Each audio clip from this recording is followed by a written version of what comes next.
नमस्कार, आप देख रहे हैं एवन उत्तराखंड और आपके साथ मैं हूं आशीष तिवारी। पूर्व मुख्यमंत्री व स्वतंत्रता सेनानी स्वर्गीय हेमवती नंदन बहुगुणा की 106वीं जयंती मनाई गई।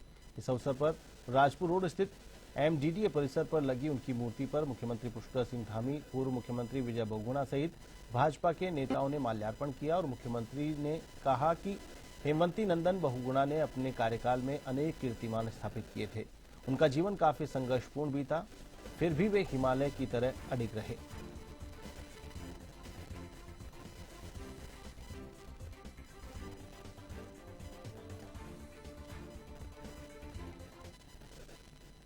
तीस अप्रैल को कांग्रेस प्रदेश में विशाल संविधान बचाओ रैली निकाली जाएगी, जिसमें बड़ी संख्या में कांग्रेस कार्यकर्ता शामिल होंगे। आपको बता दें कि प्रदेश कांग्रेस कार्यालय में बीते गुरुवार को एक मीटिंग आयोजित हुई, जिसमें यह निर्णय लिया गया। वहीं कांग्रेस के प्रदेश अध्यक्ष करण महारा ने बताया कि भाजपा जिस प्रकार से संविधान और कानून की धज्जियां उड़ा रही है, प्रदेश ही नहीं बल्कि पूरे देश में हर जगह बीजेपी अपनी मनमानी चला रही है, जिसको देखते हुए प्रदेश में 30 अप्रैल को विशाल संविधान रैली निकालने का निर्णय लिया गया है। इस समय देश में बाबा भीमराव अंबेडकर के संविधान के संग बहुत ज्यादा छेड़छाड़ हो रही है और लोगों के अधिकारों पे अतिक्रमण हो रहा, निजता का में अतिक्रमण हो रहा। उत्तराखंड इसका एक बेहतर उदाहरण है। यूसीसी आर्टिकल 44 का सीधे सीधे उल्लंघन है संविधान की धारा का। तो इसलिए आवश्यकता पड़ी है कि संविधान बचाओ रैली कराई जाए, पूरे देश में हो रही। जम्मू कश्मीर के पहलगाम में पर्यटकों पर हुए आतंकवादी हमले के बाद उत्तराखंड में भी पुलिस अलर्ट पर है। राजधानी देहरादून के वरिष्ठ पुलिस अधीक्षक अजय सिंह ने कहा कि कश्मीर के बच्चे यहां पढ़ रहे हैं, उनकी सुरक्षा का पूरा ख्याल रखा जाएगा। यहां के बच्चे भी कश्मीर और अन्य प्रदेशों में पढ़ रहे हैं। यदि कोई भी संगठन किसी प्रकार की कोई इन छात्रों के साथ दुर्व्यवहार करता है तो उनके खिलाफ कानून सख्त काम करेगा।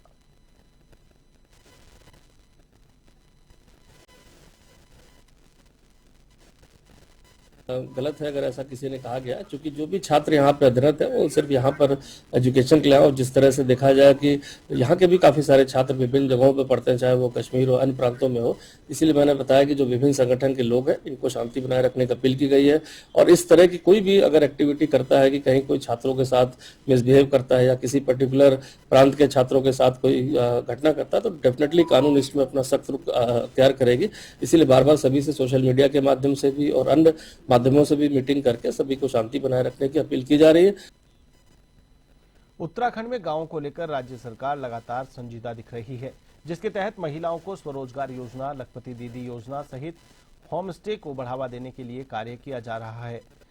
वहीं भाजपा प्रदेश प्रवक्ता हनी पाठक ने कहा कि धामी सरकार ने 100 गांवों को चिन्हित किया है, जिनमें उनके विकास में किसी तरह की कोई समस्या आ रही है तो उसे दूर किया जाएगा, जिससे उत्तराखंड की जनता को लाभ मिल सके।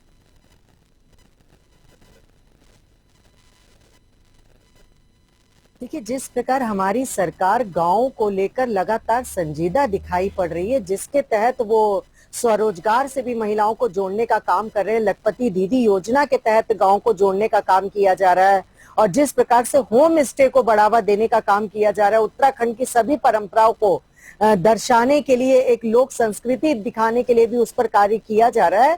वह यह दर्शाता है कि गाँव को लेकर हमारी सरकार लगातार गंभीर है। अगले माह 25 मई से शुरू होने वाली हेमकुंड साहिब की पवित्र यात्रा के लिए भारतीय सेना के जवान पूरे समर्पण और उत्साह के साथ बर्फ से ढके यात्रा मार्ग को साफ करने में जुटे हुए हैं। तस्वीरों और वीडियो में साफ तौर पर दिखाई देता है कि कठिन परिस्थितियों और प्रतिकूल मौसम के बावजूद हमारे जवान अथक परिश्रम कर रहे हैं ताकि तीर्थयात्रियों को इस पवित्र स्थल तक पहुंचने में कोई असुविधा ना हो। हेमकुंड साहिब यात्रा के लिए सेना के जवान और ट्रस्ट के सेवादार मिलकर हफ्तों तक कठिन परिश्रम करते हैं। हमारी सेना के जवान हर कदम पर हमारी सुरक्षा सुनिश्चित करते हैं।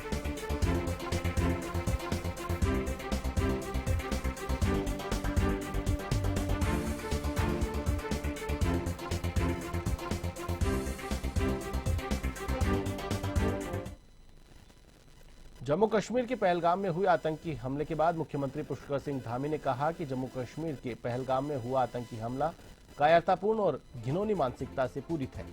यह मानवता पर हमला था। एक ऐसी सभ्यता पर चोट की गई जो सहिष्णुता, सहअस्तित्व और करुणा में विश्वास रखती है।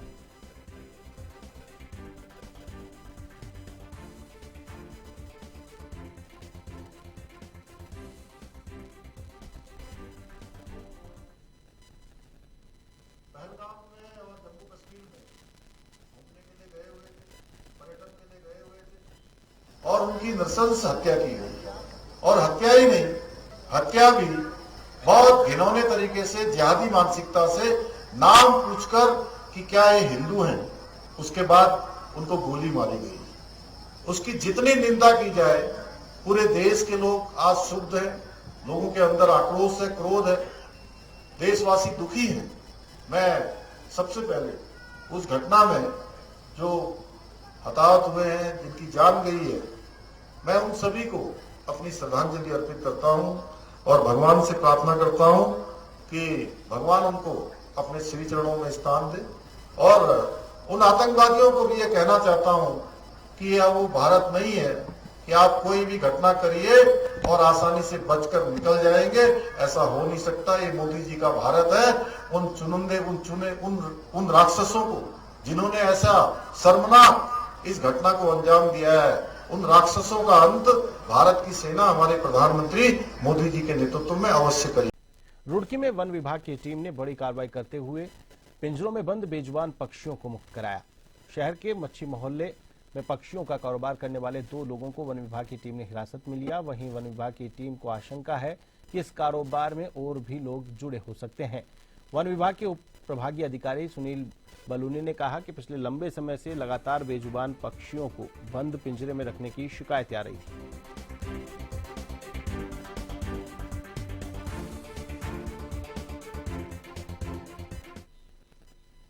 रुड़की नगर निगम द्वारा बाजार में अतिक्रमण हटाओ अभियान चलाया गया। इस दौरान कई दुकानों का सामान जब्त किया गया और कुछ लोगों के 5 से 10 हजार रुपए के नकद चालान भी काटे गए। सामान उठाने को लेकर व्यापारियों से नगर निगम अधिकारियों की नोकझोंक भी देखी गई। अभियान के दौरान दुकानदारों में हड़कंप मचा रहा। नगर आयुक्त राकेश चंद्र तिवारी के नेतृत्व में अतिक्रमण हटाओ अभियान बीटीगंज बाजार से शुरू हुआ, जो कि मेन बाजार, चौक बाजार, पहाड़ी बाजार से मच्छी मोहल्ला चौक तक पहुंचा।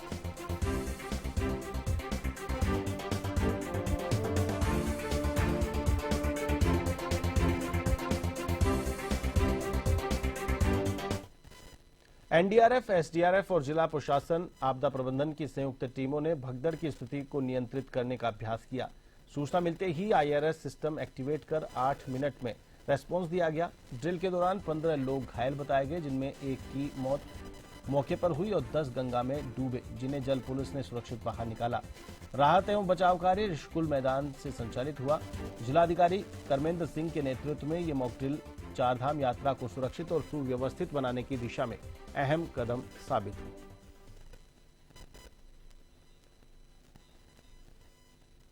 कश्मीर के पहलगाम में निर्दोष नागरिकों व पर्यटकों की निर्मम हत्या की घटना के विरोध में बड़कोट नगर में Vande Mataram foundation training centre संस्थापक राजेश सेमवाल के नेतृत्व में युवाओं व स्थानीय लोगों ने ढोल नगाड़ों के साथ जुलूस निकालकर प्रदर्शन किया।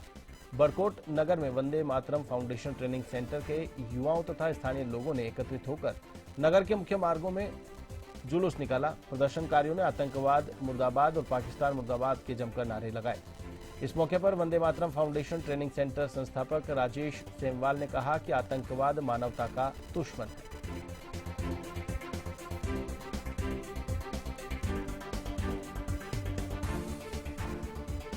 आतंकवाद के पाकिस्तान ने साबित कर दिया है कि इनका कोई मजहब नहीं है, इनका कोई इस्लाम, कोई किसी धर्म को ये नहीं मानते हैं, क्योंकि इस्लाम धर्म कुरान में लिखा हुआ है कि निर्दोष जो लोग होते हैं, निहत्थे जो लोग होते हैं, निर्दोष लोगों पे कभी भी वार हथियार नहीं उठाया जाता है। और इस समय पूरे विश्व को इकट्ठा होकर के आतंकवाद के खिलाफ और इसका नामो निशान मिटाने का काम करना चाहिए। चारधाम यात्रा को लेकर शासन प्रशासन पूरी तैयारी में जुटा है। आपको बता दें कि 30 अप्रैल को गंगोत्री और यमुनोत्री धाम के कपाट खुलने के साथ ही चारधाम यात्रा शुरू हो जाएगी। वहीं 2 मई को केदारनाथ, 4 मई को बद्रीनाथ धाम और 25 मई को हेमकुंड साहिब के कपाट खुल जाएंगे, जिसको देखते हुए प्रशासन तैयारियों में जुटा हुआ है। पर्यटन सचिव ने बताया कि चारधाम यात्रा की लगभग सभी तैयारियां पूरी कर ली गई हैं। अभी तक 20 लाख से अधिक श्रद्धालुओं ने चारधाम यात्रा सहित हेमकुंड साहिब के लिए ऑनलाइन रजिस्ट्रेशन करवा लिया है। तो केदारनाथ में मास्टर प्लान के अंतर्गत जो मेजर काम है वो कंप्लीट हो गया है। तो इस बार श्री बाबा केदार की जो डोली है वो मुख्य मार्ग से जो पुल जो इस साल हमने जो कंप्लीट किया है उस पुल से अराइवल प्लाजा और सेंट्रल स्ट्रीट से होते हुए वहाँ मंदिर में जाएगी। और केदारनाथ में जो बाकी के जो स्ट्रक्चर्स थे जो यात्रा के दृष्टिकोण से बहुत महत्वपूर्ण हैं, हेलीपैड से लेके या रुद्रा पॉइंट से लेके मंदाकिनी आस्था पथ तक के वो सारे स्ट्रक्चर्स हमारे कंप्लीट हो चुके हैं। बुलेटिन में फिलहाल के लिए बस इतना ही। मुझे दीजिए इजाजत। नमस्कार।